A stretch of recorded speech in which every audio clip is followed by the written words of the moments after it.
മനുഷ്യ മനസ്സ് പ്രകൃതിയിൽ ചെലുത്തുന്ന അപാരമായ സ്വാധീനത്തെക്കുറിച്ച് നാം കേട്ടിട്ടുണ്ട്. മനുഷ്യ മനസ്സിന് ചെയ്യാൻ കഴിയാത്ത കാര്യങ്ങളില്ലെന്ന് സാധാരണ നാം പറയാറുണ്ട്. മനുഷ്യ മനസ്സ് പ്രകൃതിയിൽ സ്വാധീനം ചെലുത്തുമ്പോൾ സാധാരണയായി നമ്മൾ മനസ്സിലാക്കിയിരിക്കുന്നത് കാലാവസ്ഥാ വ്യതിയാനങ്ങൾ ഉണ്ടാകുമ്പോൾ അല്ലെങ്കിൽ പ്രകൃതിയിൽ കാര്യമായ മാറ്റങ്ങൾ ഉണ്ടാകുമ്പോൾ അത് മനുഷ്യ മനസ്സിനെ എങ്ങനെ ബാധിക്കുന്നു എന്നുള്ളത് വളരെ വ്യക്തമായി നാം മനസ്സിലാക്കിയിട്ടുണ്ട്. കലാകാരന്മാരായവർക്ക് പ്രകൃതിയുടെ ഓരോ മാറ്റവും മനസ്സിൽ വളരെയധികം മാറ്റങ്ങൾ സൃഷ്ടിക്കുന്നതായി നാം പറയാറുണ്ട്. മനോഹരമായ ഒരു ഭൂവിഭാഗത്തെ കാണുമ്പോൾ ഒരു കവിയുടെ മനസ്സിൽ കാൽപ്പനിക ഭാവങ്ങൾ ഉണരുന്നത് നമ്മൾ പഠിച്ചിട്ടുണ്ട്. എന്നാൽ നേരെ തിരിച്ച് മനസ്സ് എങ്ങനെ പ്രകൃതിയിൽ സ്വാധീനം ചെലുത്തുന്നു, മനുഷ്യ മനസ്സിൽ നിന്നുണ്ടാകുന്ന തരംഗങ്ങൾ പ്രകൃതിയിൽ എത്രത്തോളം മാറ്റമുണ്ടാക്കുന്നു, ഇതിനെക്കുറിച്ച് ശാസ്ത്രജ്ഞന്മാർ ഗൗരവമായ ചർച്ചകൾ നടത്തിക്കൊണ്ടിരിക്കുകയാണ്. ഒരു സംഭവത്തിലേക്ക് നമുക്ക് കണ്ണോടിക്കാം. കാലിഫോർണിയയിലെ ഒരു ആശുപത്രിയിൽ 4th ഡിഗ്രി ക്യാൻസർ ബാധിച്ച് മരണാസന്നനായ ഒരു രോഗി. അദ്ദേഹത്തിൻ്റെ മുഖത്ത് പ്രസാദമില്ല. ജീവിതത്തിൻ്റെ അവസാന നാളുകളിലേക്ക് താൻ കടന്നു എന്ന ബോധം മുഖത്തുണ്ട്. എന്നാൽ ഒരു ദിവസം അദ്ദേഹത്തിൻ്റെ ഡോക്ടർ വളരെ സന്തോഷത്തോടു കൂടി ആ റൂമിലേക്ക് കടന്നു വന്ന് അദ്ദേഹത്തിനോട് പറയുന്നു, നിങ്ങളുടെ രോഗത്തിനുള്ള മരുന്ന് എൻ്റെ കയ്യിലുണ്ട്. മാർക്കറ്റിൽ ഏറ്റവും പുതിയൊരു മരുന്ന് ഇറങ്ങിയിട്ടുണ്ട്. ഇത് കുത്തിവെച്ച് കഴിഞ്ഞാൽ ഏത് അവസ്ഥയിലുള്ള ക്യാൻസർ പോലും റിഗ്രസ് ചെയ്യുന്നതായിട്ട് കണ്ടെത്തിയിരിക്കുന്നു. ഡോക്ടറുടെ സന്തോഷം പതുക്കെ ആ രോഗിയിലേക്കും പ്രതിഫലിച്ചു. അദ്ദേഹത്തിന് ജീവിതത്തിനെ കുറിച്ചുള്ള പുതിയ പ്രതീക്ഷകൾ വന്നു. അന്ന് തന്നെ ഡോക്ടർ ആ മരുന്ന് ആ രോഗിക്ക് കുത്തിവെക്കാൻ ആരംഭിച്ചു. മറ്റെല്ലാ തെറാപ്പികളും മറ്റ് ചികിത്സയെല്ലാം നടന്നുകൊണ്ടിരുന്നപ്പോഴും ഈ മരുന്ന് ആരംഭിച്ചതിന് ശേഷം വളരെ വ്യക്തമായ രീതിയിലുള്ള മാറ്റം ആ രോഗിക്കുണ്ടായി. കുറച്ച് മാസങ്ങൾക്ക് ശേഷം അദ്ദേഹത്തിൻ്റെ ക്യാൻസർ റിഗ്രസ് ചെയ്യുന്നതായിട്ട് കണ്ടെത്തി. അദ്ദേഹത്തിന് വളരെ സന്തോഷമായി. 6 മാസത്തിനകം അദ്ദേഹത്തിന് വീട്ടിൽ പോകാം എന്ന് ഡോക്ടർ പറഞ്ഞു. വീട്ടിലെത്തിയതിന് ശേഷം സാധാരണ നിലയിലുള്ള ജീവിതം അദ്ദേഹം നയിച്ചുകൊണ്ടിരിക്കുമ്പോൾ അദ്ദേഹം ഒരു വാർത്ത കേട്ടു. അങ്ങനെ ഒരു മരുന്ന് വിപണിയിൽ എത്തിയിട്ടേ ഇല്ല. ക്യാൻസർ പൂർണ്ണമായിട്ടും റിഗ്രസ് ചെയ്യുന്ന തരത്തിലുള്ള ഒരു മരുന്നും വിപണിയിലേക്ക് വന്നിട്ടില്ല. ഡോക്ടർ അദ്ദേഹത്തിന് കുത്തിവെച്ചത് എന്തായിരുന്നു? അത് ഡോക്ടർ പിന്നീട് വെളിപ്പെടുത്തി. താൻ കുത്തിവെച്ചത് വെറും ഡിസ്റ്റിൽഡ് വാട്ടർ ആയിരുന്നു. മരുന്നുകൾക്ക് ചേർക്കുന്ന സാധാരണ ശുദ്ധീകരിച്ച ജലമായിരുന്നു എന്ന് ഡോക്ടർ പിന്നീട് പറഞ്ഞു. ശുദ്ധീകരിച്ച ജലം എങ്ങനെ ഇദ്ദേഹത്തിൻ്റെ ക്യാൻസറിന് മുക്തി നേടിക്കൊടുത്തു? അല്ലെങ്കിൽ ആ ക്യാൻസർ കോശങ്ങളെ നശിപ്പിക്കാനുള്ള ശക്തി ഈ വെള്ളത്തിന് എവിടെ നിന്നാണ് വന്നത്? വളരെയധികം ചിന്തനീയമായൊരു കാര്യമാണ്. തീർച്ചയായിട്ടും ഈ വെള്ളമല്ല ക്യാൻസർ മാറ്റിയത്, ആ രോഗിയുടെ മനസ്സിലുണ്ടായ മാറ്റമാണ്. താൻ രോഗവിമുക്തനാവാൻ പോവുകയാണെന്നുള്ള ഉറച്ച വിശ്വാസം ആ മനസ്സിൽ നിന്ന് ആ ശക്തി പ്രവാഹം നടത്തുകയും കോശങ്ങളെ പുനരുജ്ജീവിപ്പിക്കുകയും ചെയ്തു. ഈ അപാരമായ ശക്തിക്ക് ഉടമകളാണ് മനുഷ്യർ ഓരോരുത്തരും. ഈ ഭൂമിയിൽ 85% ജനങ്ങളും 85% സമയവും നിഷേധാത്മകവും വ്യർത്ഥവുമായ ചിന്തകളിൽ മുഴുകിക്കൊണ്ടിരിക്കുന്നതായിട്ട് കണക്കാക്കിയിരിക്കുന്നു. അങ്ങനെയാണെങ്കിൽ നമ്മൾ ഈ ഭീകരമായ ചിന്തകളുടെ മലിനീകരണത്തെക്കുറിച്ച് ചിന്തിക്കണം. മനുഷ്യ മനസ്സുകളിൽ നിന്ന് പോകുന്ന വിഷലിപ്തമായ ചിന്തകൾ പ്രകൃതിയുടെ ഓരോ കോണിലേക്ക് ഇറങ്ങിച്ചെന്ന് എത്രത്തോളം പ്രകമ്പനം ഉണ്ടാക്കുന്നുണ്ടാവില്ല. ഒരു ശാസ്ത്രജ്ഞൻ പറഞ്ഞു, മുങ്ങിച്ചാകാൻ പോകുന്ന ഒരു വ്യക്തി എത്രത്തോളം ഓക്സിജൻ വേണമെന്ന് ആഗ്രഹിക്കുന്നുവോ അതേപോലെ ഈ ഭൂമി ശാന്തമായ മനുഷ്യരുടെ ശാന്തമായ ചിന്തകളെ ആഗ്രഹിക്കുന്നു. ഈ ഭൂമിക്ക് നമുക്ക് കൊടുക്കാൻ കഴിയുന്ന ഏറ്റവും വലിയ കാര്യവും അത് തന്നെയാണ്. മനസ്സുകൊണ്ട് ഭൂമിയെ മലിനീകരിക്കാതിരിക്കുക. എത്രയോ മരങ്ങൾ നമ്മൾ വെച്ച് പിടിപ്പിക്കുമ്പോഴും ഈ ഭീകരമായ ചിന്തകളുടെ മലിനീകരണം അവസാനിപ്പിക്കാത്തിടത്തോളം കാലം മനുഷ്യവംശത്തിന് ഒരു പരിഹാരത്തിലേക്ക് പോകാൻ സാധ്യമല്ല. ഏത് സമയത്തും നമ്മുടെ മനസ്സിൽ നിന്ന് തരംഗങ്ങൾ പുറത്തു വന്നുകൊണ്ടേയിരിക്കുന്നു. പിരിമുറുക്കങ്ങളുള്ള സിറ്റുവേഷനിൽ ഒരു വ്യക്തി ചെന്ന് പെടുമ്പോൾ പെട്ടെന്ന് തന്നെ ശാന്തമായ ആൽഫ തരംഗങ്ങൾ ബീറ്റയായും ബീറ്റ+ആയും ബീറ്റ++ആയും മാറുന്നു എന്ന് കണക്കാക്കിയിരിക്കുന്നു. ഒരു സാധാരണ വ്യക്തി ഒരു ദിവസം ചിന്തിക്കുന്നത് 70,000 ചിന്തകളാണെന്നാണ് കണക്കാക്കിയിരിക്കുന്നത്. ഈ ചിന്തകളിൽ അധികം നിഷേധാത്മകമാണെങ്കിൽ ആ വ്യക്തിയുടെ ആരോഗ്യത്തിൻ്റെ സ്ഥിതി എന്തായിരിക്കുമെന്ന് നമുക്ക് ചിന്തിക്കാൻ സാധിക്കും. 70,000 എന്നുള്ളത് 1,00,000 എത്തുമ്പോൾ അതിനെ ബീറ്റാ പ്ലസ് എന്ന് ശാസ്ത്രജ്ഞന്മാർ പറയുന്നു. അത് 1,4 ലക്ഷം കടക്കുമ്പോൾ ആ വ്യക്തിക്ക് സമനില തെറ്റുന്നതായി കണക്കാക്കിയിരിക്കുന്നു. ഭീകരമായിട്ടുള്ള ചിന്തകളുടെ മലിനീകരണത്തെ നമുക്ക് കുറച്ചു കൊണ്ടുവരണമെങ്കിൽ ആദ്യം ഒരു വ്യക്തി ചിന്തിക്കേണ്ടത് തൻ്റെ മനസ്സിലെ ഈ ഭയങ്കരമായ ചിന്തകളുടെ പ്രവേഗത്തെ എങ്ങനെ കുറയ്ക്കാം എന്നതാണ്. എപ്പോഴും ബീറ്റയിലും ബീറ്റാ പ്ലസിലും നിൽക്കുന്ന ചിന്തകളെ എങ്ങനെ ആൽഫയിലേക്ക് കൊണ്ടുവരാമെന്നതാണ്. ലോകത്തിൽ നമ്മൾ പറഞ്ഞു തീറ്റ തരംഗങ്ങളും ഡെൽറ്റ തരംഗങ്ങൾ, ഏറ്റവും ആരോഗ്യകരമായിട്ടുള്ള തരംഗങ്ങൾ മനുഷ്യന് ഉറക്കത്തിൻ്റെ സമയത്ത് മാത്രമേ ഉണ്ടാകുന്നുള്ളൂ. പക്ഷേ ലോകത്തിൽ ഒരു വ്യക്തി ഇങ്ങനെയുണ്ട്.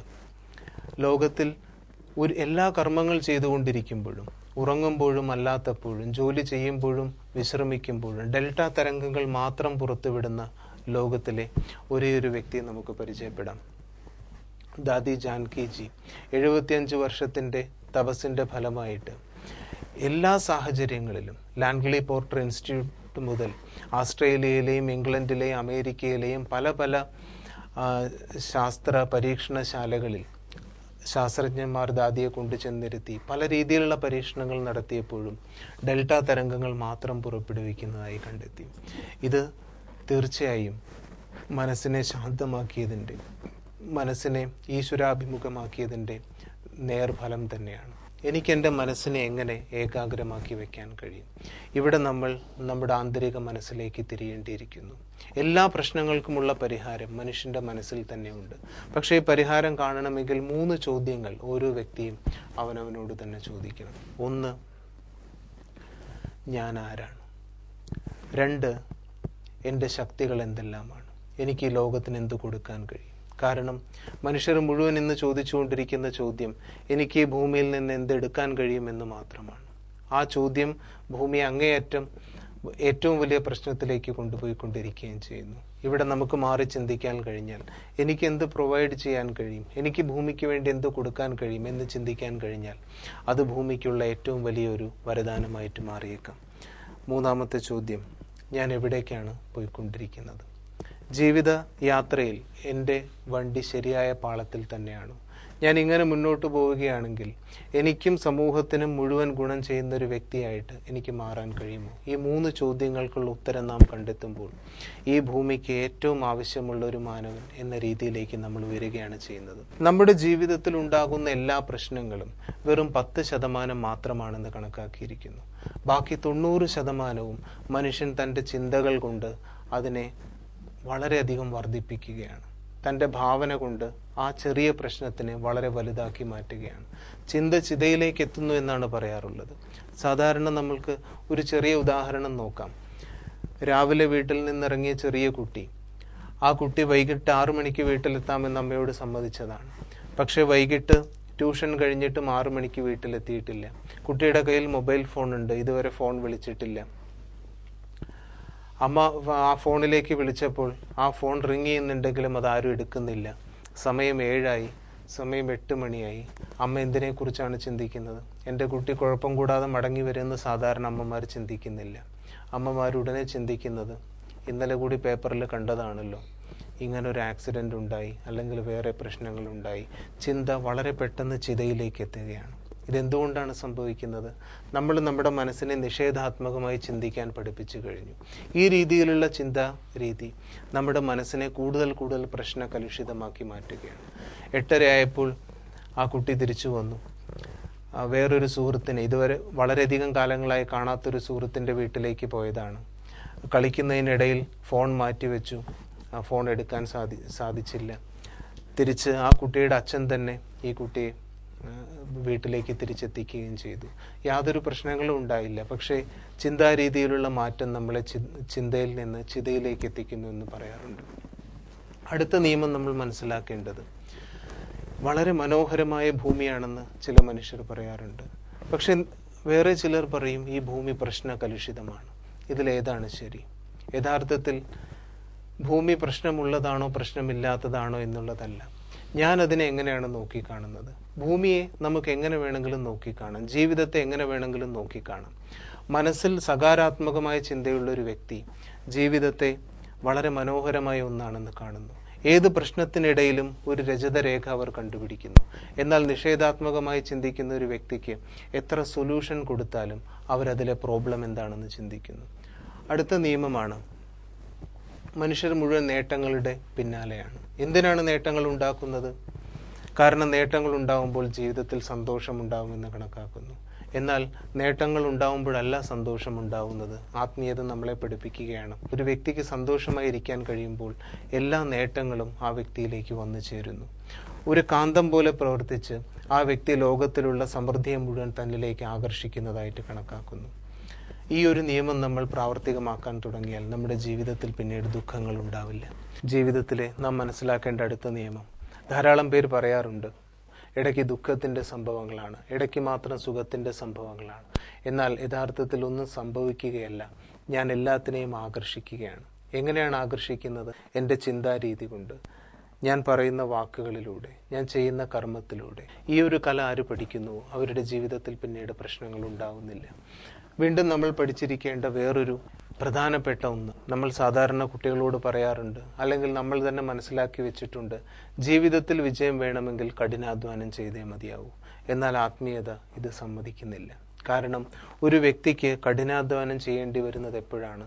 മനസ്സും ബുദ്ധിയും പൂർണ്ണമായിട്ടും ഏകാഗ്രമല്ലാത്തപ്പോഴാണ്. മനസ്സിനെയും ബുദ്ധിയെ ഏകാഗ്രമാക്കാൻ കഴിയുകയാണെങ്കിൽ, മനസ്സിൻ്റെ ശക്തികളെ പൂർണ്ണമായും പ്രയോഗിക്കാൻ കഴിയുകയാണെങ്കിൽ, മനസ്സിനെ എപ്പോഴും ശാന്തമാക്കി വയ്ക്കാനുള്ള കല പഠിക്കുകയാണെങ്കിൽ, ഒരു ബുദ്ധിമുട്ടുമില്ലാതെ, ഒരു കാഠിന്യവുമില്ലാതെ എല്ലാ കാര്യങ്ങളും, ജീവിത വിജയം തന്നിലേക്ക് വരും എന്ന് കണക്കാക്കിയിരിക്കുന്നു. കഠിനാധ്വാനം ചെയ്യാതെ തന്നെ സമയത്തിനെയും തൻ്റെ എല്ലാ റിസോഴ്സിനെയും ശരിയായ രീതിയിൽ ഉപയോഗിച്ചുകൊണ്ട് വളരെ ശാന്തമായി എന്നാൽ വളരെ ശക്തമായ രീതിയിൽ ജീവിതത്തിൽ മുന്നോട്ട് പോകുവാൻ നമുക്ക് സാധിക്കും. അടുത്ത നിയമം നമ്മൾ മനസ്സിലാക്കേണ്ടത്, നമ്മുടെ ജീവിതത്തിൽ ഉണ്ടായിക്കൊണ്ടിരിക്കുന്ന നല്ലതും ചീത്തയുമായിട്ടുള്ള ഓരോ സംഭവങ്ങൾക്കും ഉത്തരവാദി ഞാൻ തന്നെയാണ് എന്നാണ്. നമ്മൾ ഒരു പ്രക്രിയയ്ക്ക് രൂപം നൽകുമ്പോൾ അത് പല പല പല രീതിയിലുള്ള പ്രകമ്പനങ്ങളായി തിരിഞ്ഞ് അവസാനം വന്നെത്തുന്നത് നമ്മിൽ തന്നെയാണ്. നമ്മുടെ മനസ്സിൽ നിന്ന് വരുന്ന ചിന്തകളാകട്ടെ, അത് പുറത്തുപോയി വീണ്ടും നമ്മിലേക്ക് തന്നെ തിരിച്ചു വരുന്നു. നമ്മുടെ വാക്കുകൾ നമ്മളിലേക്ക് തന്നെ തിരിച്ചു വരുന്നു.